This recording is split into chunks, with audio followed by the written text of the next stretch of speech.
20-21 मई को हो सकता है बीजेपी का मंथन। 10-11 मई को जेपी नड्डा करेंगे मरुधरा का दौरा। 10 मई को सूरतगढ़ में जेपी नड्डा का कार्यक्रम। 11 मई को हनुमानगढ़ में जिला कार्यालय का लोकार्पण। चिंतन मंथन से किसको कितना फायदा?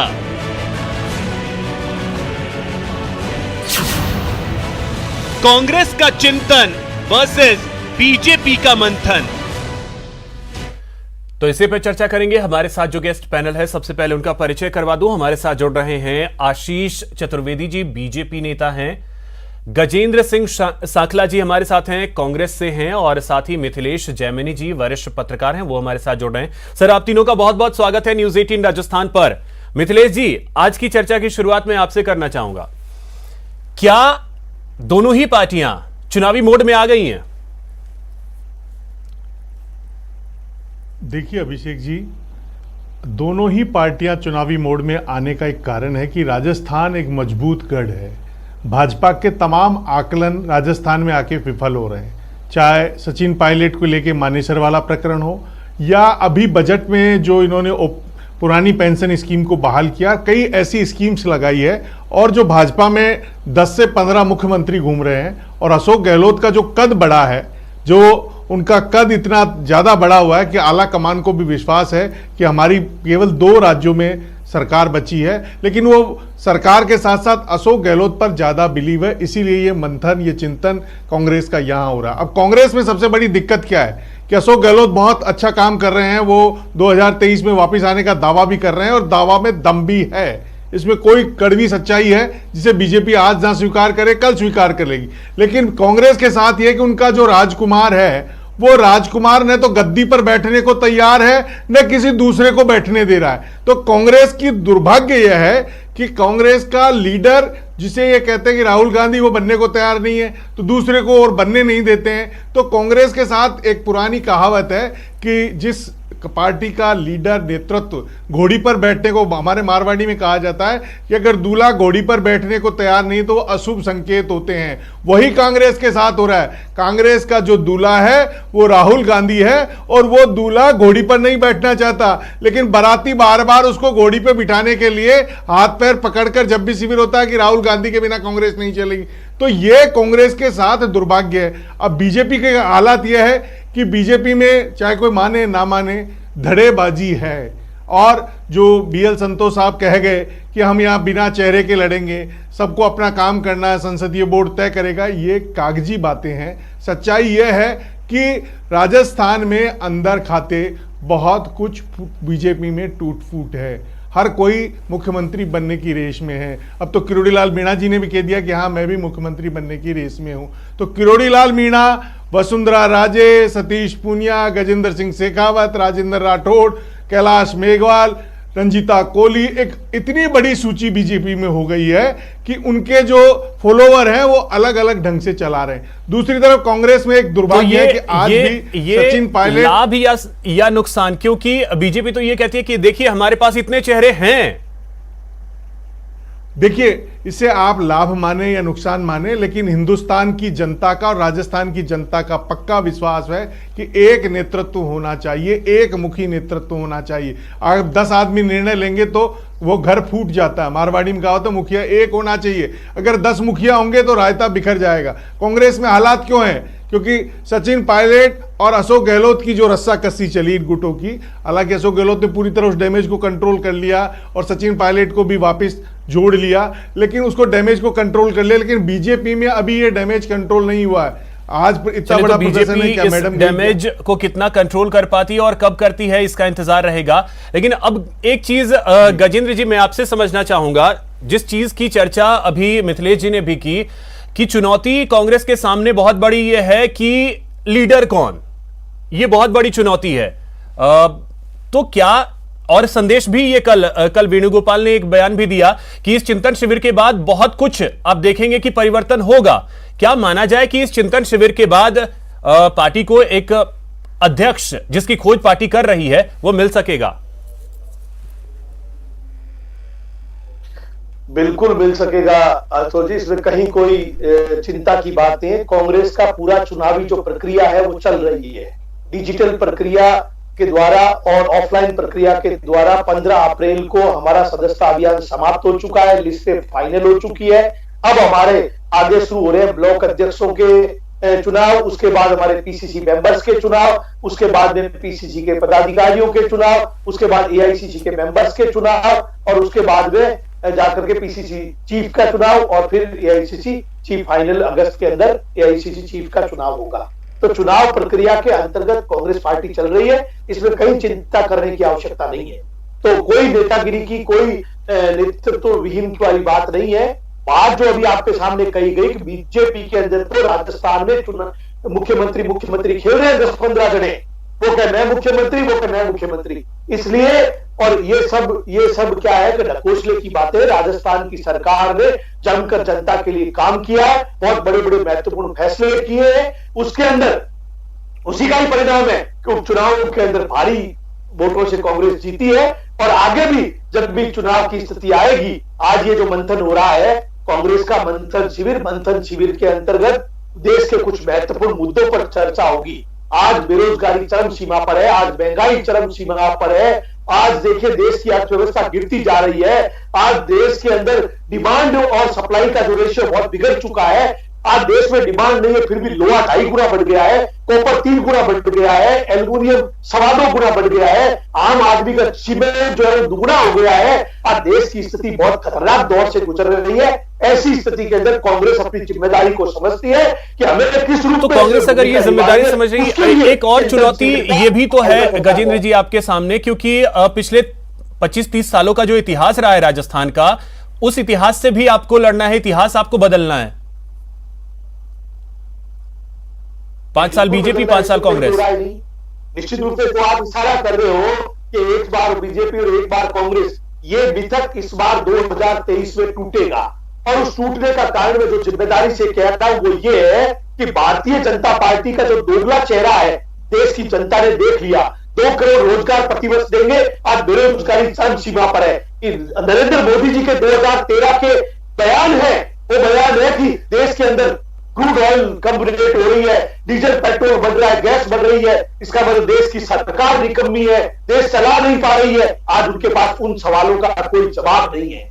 आज वो देश कैसे चला पा रहे उनके सामने क्रूड ऑयल $131 पर बैरल पर कांग्रेस ने 2014 में छोड़ा था, जो गिरते गिरते गिरते $36 तक आ चुका था और वापस बढ़ा है। लेकिन आज तक जनता को उसके अंदर कोई तो बीजेपी तो यही कहती है कि आप उन मुद्दों को उठा नहीं पाते हैं, क्योंकि उन मुद्दों को अगर आप उठाते तो अभी हालिया जो 5 राज्यों के परिणाम आए थे उसमें उसका असर दिखता, लेकिन वो बिल्कुल भी नहीं दिखा। तो बीजेपी ये भी तो कहेगी। ठीक है, आता हूं फिर से आपके पास आशीष जी। अब देखिए, बीजेपी इस बात को स्वीकार करे या ना करे, अंदर खाने बहुत सारी चीजें चल रही हैं, खुल करके भले ही आप उसको स्वीकार करें या ना करें, लेकिन चल तो रही हैं। और शायद यही वजह है कि आप भी जो जानकारी मिल रही है मंथन करने वाले हैं। देखिए अभिषेक जी, सबसे पहले तो जो बैठक प्रस्तावित है भारतीय जनता पार्टी की, ये एक रूटीन बैठक है। देखिए अभिषेक जी, भारतीय जनता पार्टी का एक स्ट्रक्चर और एक कल्चर है और हमारे यहाँ पे बैठ के बहुत नियमित रूप से होती है। देखिए पिछले महीने भी आपकी जानकारी में होगा, जब सवाईमाधोपुर में जेपी नड्डा जी हमारे राष्ट्रीय अध्यक्ष आए थे। इस महीने भी 10-11 मई को उनका दौरा प्रस्तावित है हनुमानगढ़ में और सूरतगढ़ में। उसके पहले हमारे दिसंबर में अमित शाह जी आए थे, देश के गृह मंत्री, पूर्व राष्ट्रीय अध्यक्ष। उन्होंने यहाँ पे प्रदेश कार्यकारिणी की बैठक ली थी। तो हमारे यहाँ पे देखिए राष्ट्रीय कार्यकारिणी से लेकर राष्ट्रीय पदाधिकारियों की बैठक से लेकर के प्रदेश कार्यकारिणी से लेकर जिला कार्यकारिणी, मंडल कार्यकारिणी का एक पूरा स्ट्रक्चर और क्रम बना हुआ है जो नियमित रूप से होता है। देखिए अभी आप जो कांग्रेस के मंथन की और भारतीय जनता पार्टी की बैठक की तुलना कर रही हैं, दोनों तुलना ही बेमानी है मेरे हिसाब से। तो मुझे लगता है कांग्रेस की जो स्थिति है ना, वो 2019 से जब से लगातार दूसरी बार लोकसभा का चुनाव हारे हैं अभिषेक जी, लगभग 3 साल का एक कार्यकाल हो गया है जब इनके पास पूर्णकालिक राष्ट्रीय अध्यक्ष नहीं है। आप देखिए, जो सोनिया गांधी जी है वो कांग्रेस के अंतरिम अध्यक्ष बनी हुई हैं और राहुल गांधी जी कुछ भी नहीं है, लेकिन सारे फैसले ही वो ले रहे हैं। आप देखिए, किसको मुख्यमंत्री बदलना है, किसको प्रदेश अध्यक्ष बनाना है, वो सारे तमाम फैसले राहुल गांधी जी ले रहे हैं। आप देखिए, और 2019 के बाद से 17 राज्यों में भारत में चुनाव हुए हैं। आप देखिए कांग्रेस एक भी राज्य में विजय प्राप्त नहीं कर पाई है। तो ये तो अगर हम आशीष 5 जी, राज्यों की ये बात तो करें तो कांग्रेस 5 कहेगी कि राज्यों में ये इनके हमारा अंदरूनी 5% मामला से है। कम इनके। राहुल गांधी को अगर वो नेता मान रहे हैं तो फिर इसमें बीजेपी को क्यों तकलीफ? वो मान रहे हैं, उनका फैसला वो ले, नहीं, सोनिया आप गांधी ले, प्रियंका गांधी ले, जो ले रहे हैं। मेरा कहने का मतलब ये कि आप चुनौती नहीं दोनों लगा कि बैठकों में बीजेपी कंपैरिजन नहीं कर कांग्रेस सकते। पे ज्यादा फोकस आप कर रही है, कांग्रेस अपना की कम देख स्थिति और रही है। भाजपा की स्थिति में कंपैरिजन बेमानी है। देखिए दोनों का कंपैरिजन नहीं हो सकता है। आप देखिए, और अभी गजेंद्र जी बहुत बड़ी बड़ी बातें कर रहे थे। अभिषेक जी, पूरे प्रदेश की जनता जानती कौन सी सरकार निकम्मी है, कौन सी ऐसी सरकार है जिसमें अपराधियों का बोलबाला है, कौन सी ऐसी सरकार है जहां भ्रष्टाचारियों की, आप देखिए जहां की जिसके मंत्री भ्रष्ट हैं। आप देखिए बेरोजगारों की पूरी एक फौज खड़ी कर रखी है इसने, और तुष्टीकरण की तो सारी हदें पार कर दी है। आप देखिए, तो भारतीय जनता पार्टी में तो अच्छी बात है ना, गैलेक्सी ऑफ लीडर है। अरे आप बताइए ना, आप किसके नेतृत्व में चुनाव लड़ेंगे 2023 लीडर में? की अगर कुछ नहीं, आप इनसे खासियतें पूछिए हैं तो ना, कुछ नुकसान भी है। अभिषेक जी, गजेंद्र जी से पूछिए ये किसके नेतृत्व में चुनाव लड़ेंगे। आप देखिए इनके मंत्री शांति धारीवाल जी घोषणा करते हैं, वो तो अलाकमान बन गए। शांति धारीवाल जी अलाकमान बन गए, वो कह रहे हैं साहब गहलोत जी के नेतृत्व में चुनाव होगा। इनके एक विधायक खिलाड़ी लाल बैरवा जी, वो ये कहते हैं भाई किस कैपेसिटी में आपने अनाउंस किया, तो अंतर विरोध को इनके है जबरदस्त। गजेंद्र जी, आप कहते तो कोई दाद ही नहीं, आप इतने घबराए हुए हो कि राजस्थान में आपके पास चेहरा ही नहीं है दिखाने के लिए, इसलिए आप मोदी का चेहरा ला करके दिखाना चाहते हो।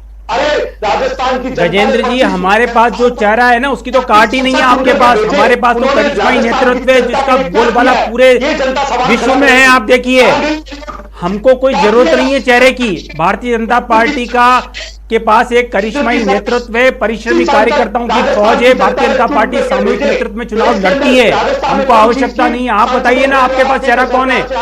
अरे आप तो क्लेम कीजिए कि क्या आप अशोक गहलोत जी के नेतृत्व में चुनाव लड़ेंगे या नहीं लड़ेंगे, स्पष्ट तो कीजिए। अरे भाई, आपके वर्तमान के मुख्यमंत्री बताइए आप।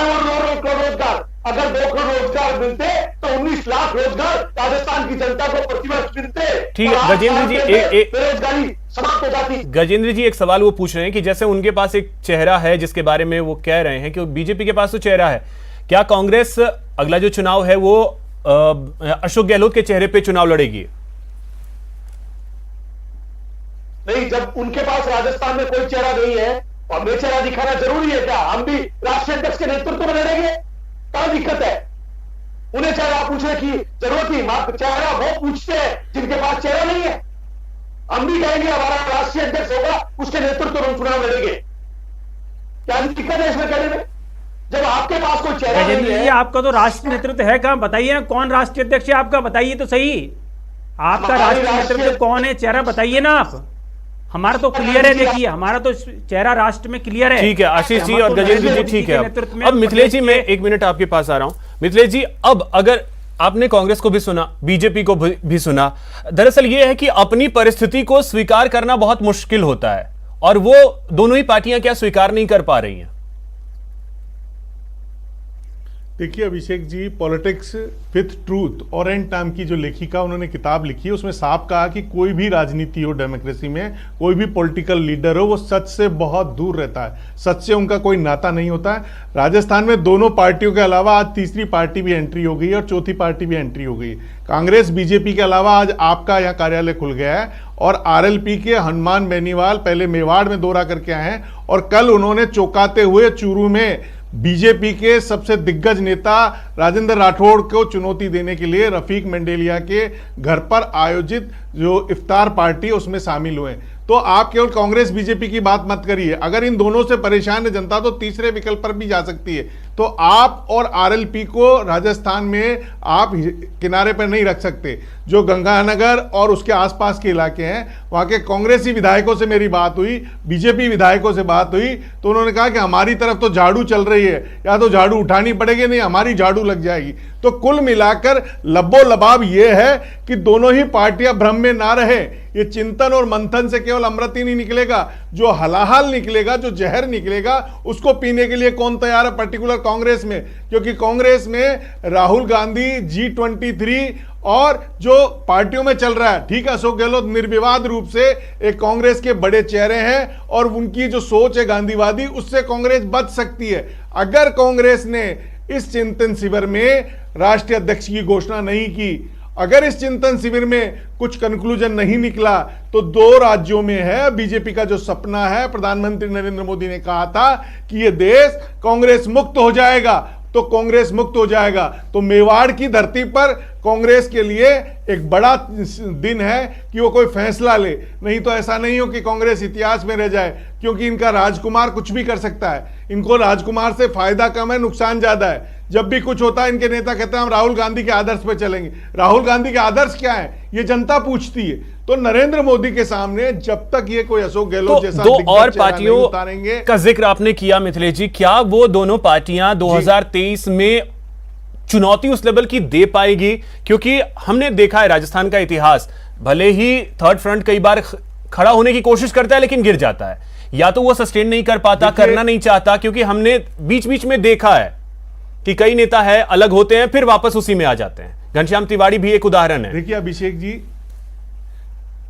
अभिषेक जी आपकी बात में दुरुस्त है, लेकिन इतिहास सदा एक सा नहीं रहता है। हमने देखा आप पार्टी खड़ी हुई ना, और खड़ी होकर आज पंजाब और दिल्ली 2 में पहुंची ना।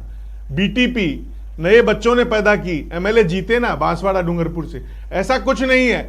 जनता को अगर कोई लोग समझा दें, जैसे केजरीवाल ने समझाया, आज सुंदरकांड के पाठ कराए उन्होंने आप, और लड्डू बांट रहे हैं, तो ऐसे जब प्रयोग जो बीजेपी के प्रयोग हैं वो अगर रिपीट करेंगे तो निश्चित रूप से, और मुफ्त का जो पैकेज है आपका उसकी कोई शक नहीं। राजस्थान में फुल पेज के ऐड दे रहे हैं आप पार्टी कि आप पंजाब आइए व्यापार करिए, तो धीरे धीरे राजस्थान में एंट्री हो रही है। और आप और आरएलपी मैं दावे के साथ कहता हूं कि अगले चुनाव में बड़ी चुनौती पेश करेंगी, चाहे बीजेपी कांग्रेस माने या ना माने, क्योंकि मारवाड़ में एक बेल्ट है, उस बेल्ट में पूरी तरह हनुमान बेनीवाल का असर है। उसकी रैलियों को आप देख लीजिए, उठा के उसका वीडियो उठा के देख लीजिए।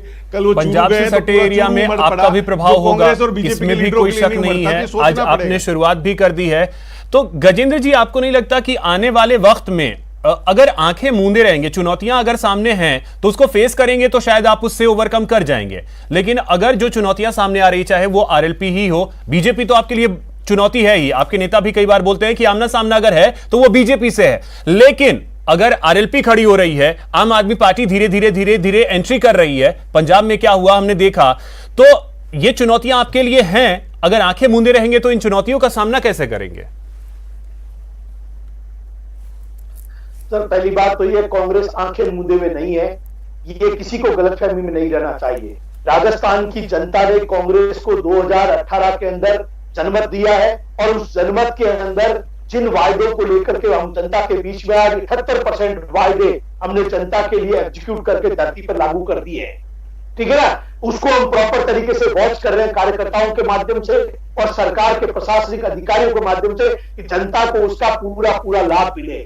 दूसरी बात यह है कि आगे आने वाला जो चुनाव है, चाहे 2023 वाला और 2024 का चुनाव है, उसके लिए भी कांग्रेस चिंतित है। इसीलिए ये मंथन शिविर भी लागू कर रहे हैं। कांग्रेस से लगातार राजस्थान के अंदर कांग्रेस के साथियों को प्रशिक्षण देने के लिए प्रशिक्षण शिविर भी जिला स्तर पर चालू कर दिए। हमने राजस्थान के अंदर 12 जिले कवर कर दिए हैं। 12 जिलों के अंदर 13 जिलों में हमने नए जिलाध्यक्ष बनाए, उनमें से 12 जिलों के अंदर हमारे प्रशिक्षण शिविर कंप्लीट हो चुके हैं। उसके साथ साथ अब हम आगे उन जिलों के अंदर हमारे ब्लॉक स्तर पर अब नए ट्रेनिंग कैंप जो है जिन जिलों में जिला स्तर पर हो गए उनमें चालू कर रहे हैं, और बाकी जो बचे हुए उनमें जिला स्तर पर भी चालू कर रहे हैं। कांग्रेस किसी भी रूप में हाथ मूंदे हुए नहीं है, चारों ओर गौर करके। ठीक है, यानी चुनौतियों का सामना करने के लिए कांग्रेस पूरी तरीके से तैयार है। आशीष जी, अब यही चीज मैं आपसे जानना चाहूंगा। देखिए, जो धारणा रही है पिछले 25-30 सालों में कि एक बार बीजेपी एक बार कांग्रेस, तो अगला टर्म जो है वो जो परिस्थिति रही है पिछले 30 सालों में बीजेपी का है। लेकिन अगर बीजेपी अपने घर के झगड़े को नहीं संभाल पाई, नहीं सुलझा पाई, तो फिर आरएलपी और आप कहीं वो फायदा न ले जाए।